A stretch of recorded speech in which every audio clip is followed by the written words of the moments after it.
Hello. Hello मेरे प्यारे प्यारे दोस्तों, आपका मेरे चैनल में स्वागत है।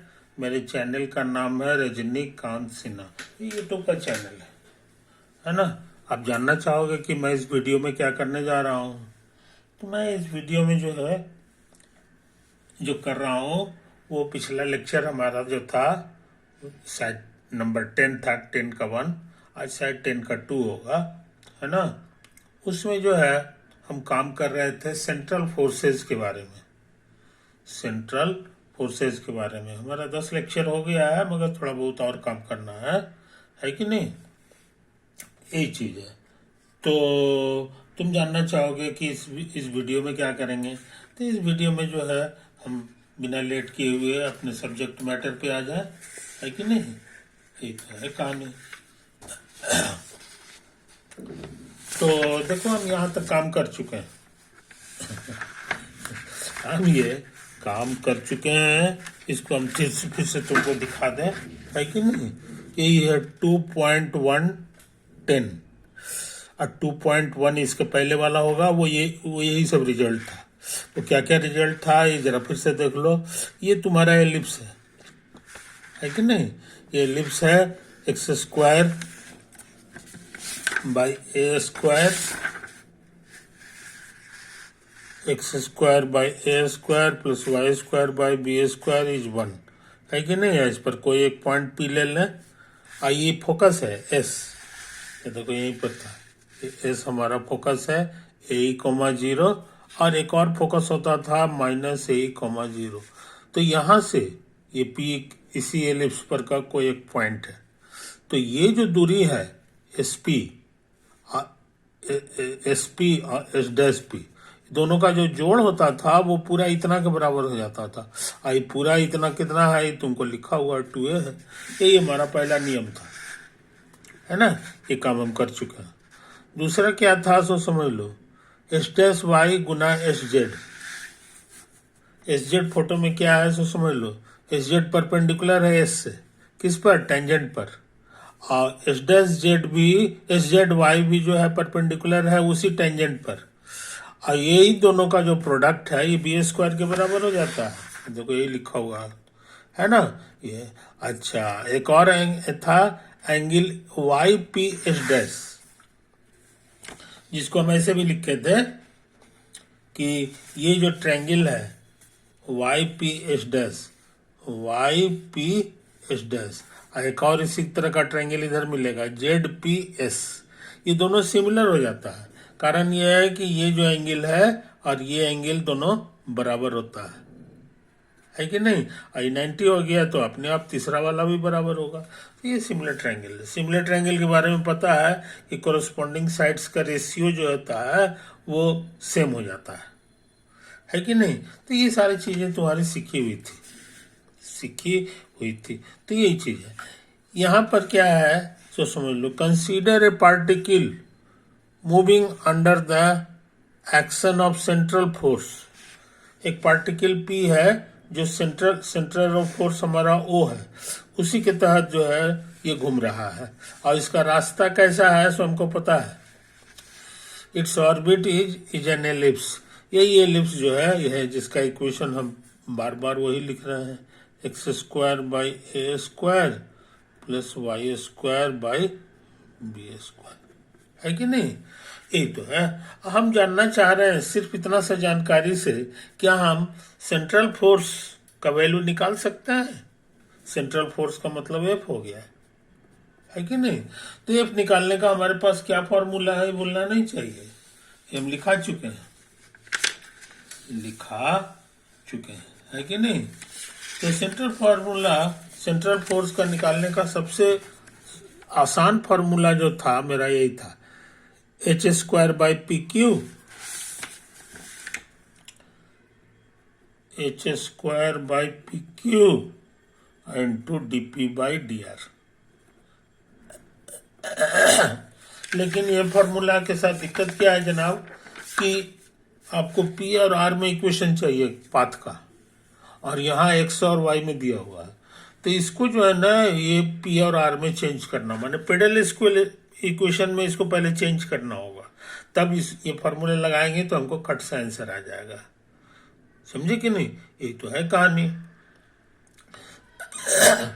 तो उसी को ध्यान में रखते हुए हम यहाँ लिखने जा रहे हैं, है कि नहीं? वही जो है, ये दोनों ट्रायंगल सिमिलर है, ये वाला राइट एंगल ट्रायंगल सिमिलर है तो कोरस्पॉन्डिंग साइड्स का रेशियो सेम होगा। तो यहाँ ये दोनों ले लिए हैं, पी बाई आर ले लिए, पी बाई आर।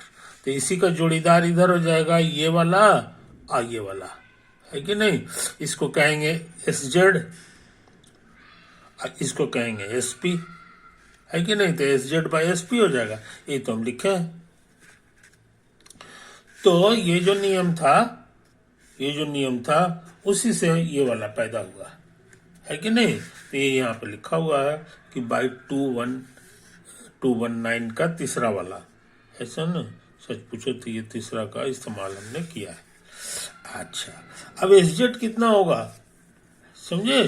तो एस जेड क्या होगा? तो एस जेड के बारे में जो है, एस जेड यहाँ भी लिखा हुआ है, देखो एस जेड, ये देखो, समझे कि नहीं? तो एस जेड बराबर हो गया B square by S dash Y. और एस डैश वाई क्या है सो समझ लो, यही तुम्हारा एस डैश वाई है। इसको ओ कह दो, अच्छा है एस डैश कह दो, समझे कि नहीं? तो एस डैश वाई हमारा पी है। तो बी स्क्वायर बाई पी जब हम करेंगे तो हमको एस जेड मिल जाएगा, है कि नहीं? तो यही चीज है, यही तो हम लिखे हैं। ये एस जेड निकालने के लिए हम ये, तो हमने फिर से इसका भी इस्तेमाल कर दिया, इसका भी किया, इसका भी किया, समझे कि नहीं? अच्छा, बी स्क्वायर बाई पी हो गया। और एस पी निकालने में हम सोचते हैं इसका मदद कर लें।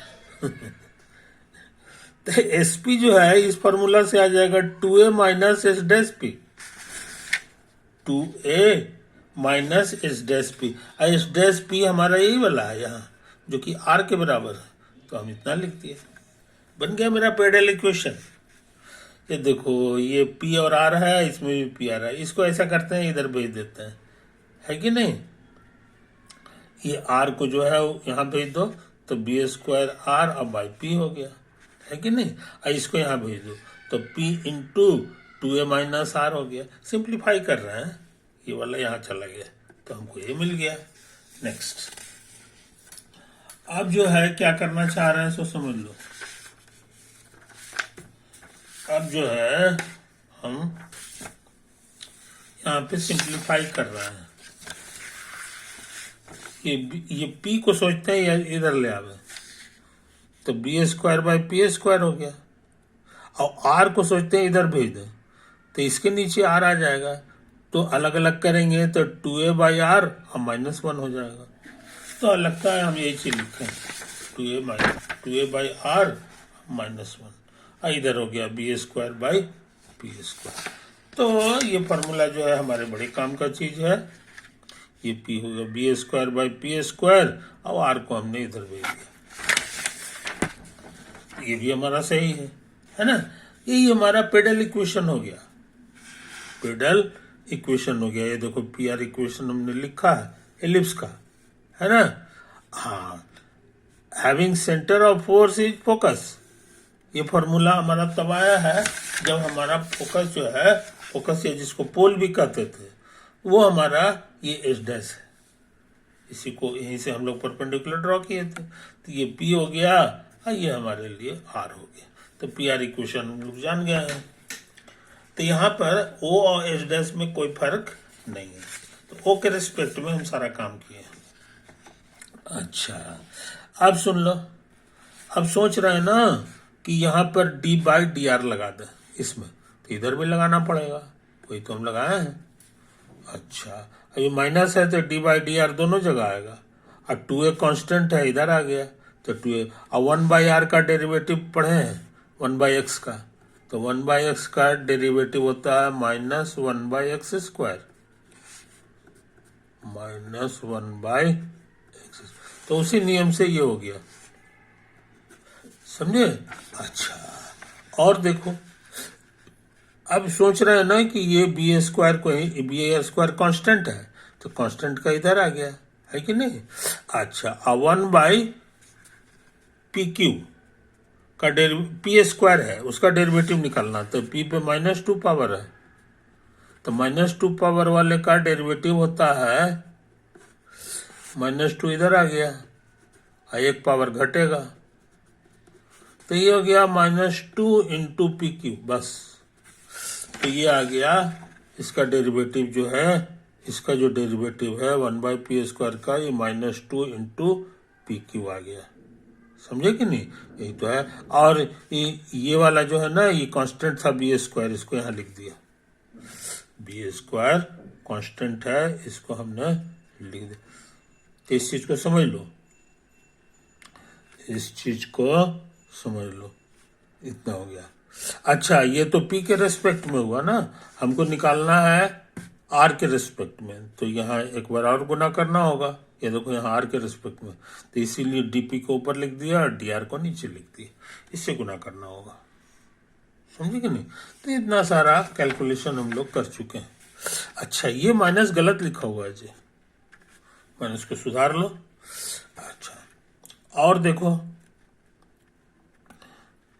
तो नहीं ना है, -2 नहीं, ठीक ठाक लग रहा है जी, है कि नहीं? यही ठीक। अच्छा, यहाँ ठीक है। अच्छा, तो यहाँ पर तुम देख लो, ये -2 आया है, तो -2 को इधर लिख दो, और ये b² तो हमने लिख दिया है कि नहीं? और ये वाला जो चीज है, इसको जरा गौर से देखो, ये वाला चीज, इसके बारे में यहाँ कुछ लिखा हुआ है, बहुत पहले से हमारा ये फॉर्मूला है, ये हम पहले से भी लिखा है। देखो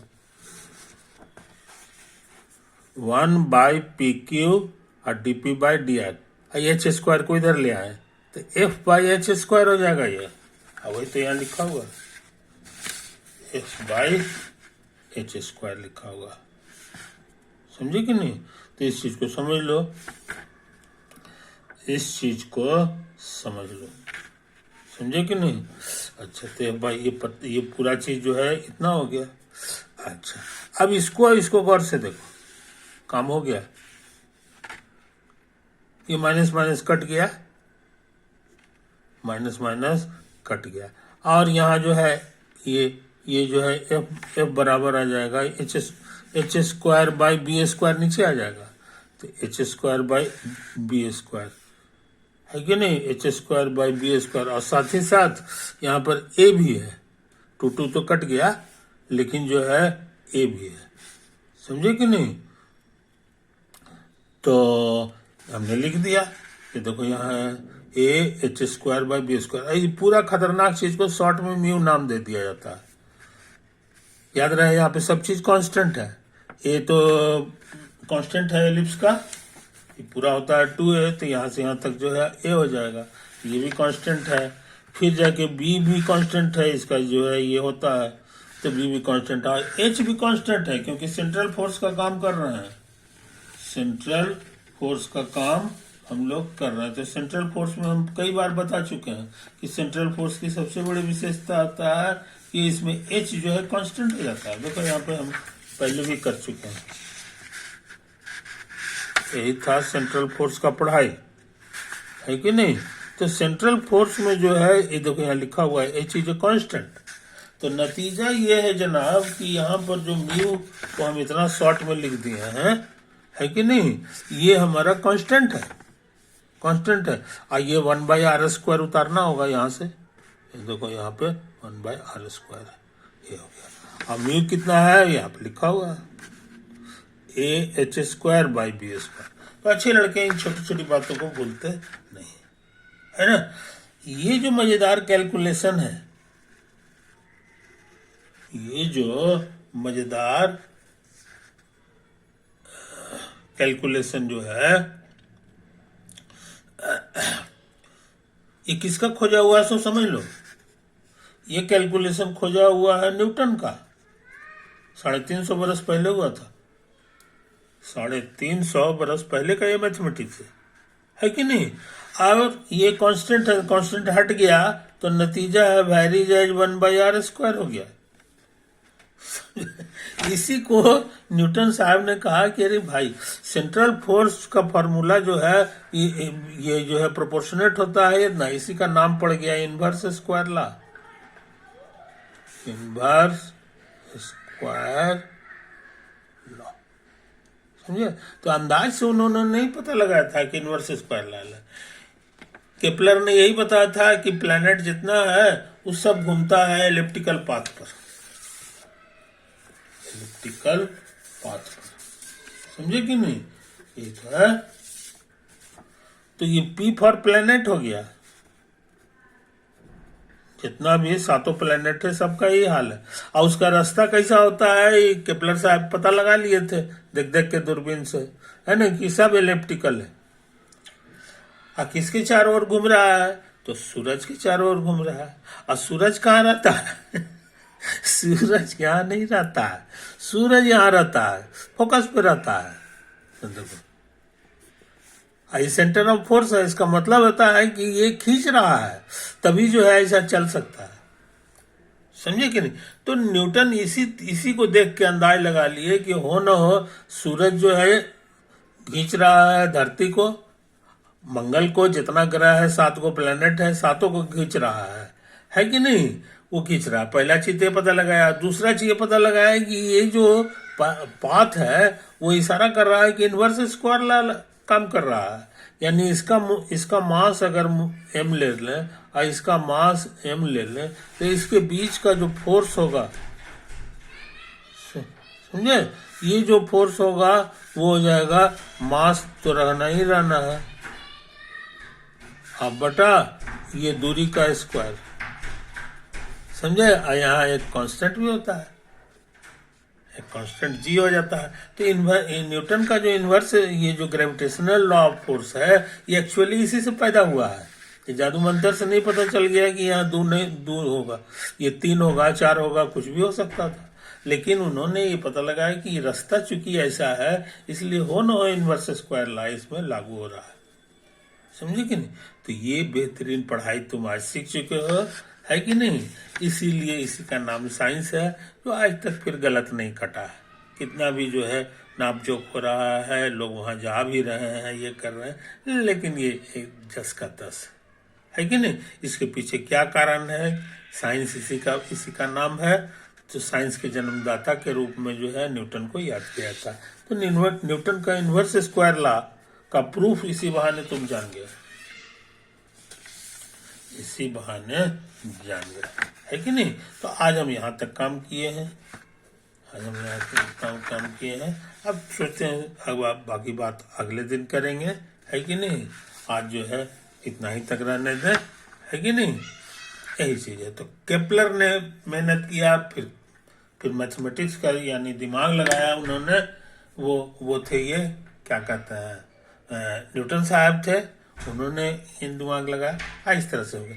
तो मैं समझता हूँ दोस्त आज इतना ही काफी है। Okay bye.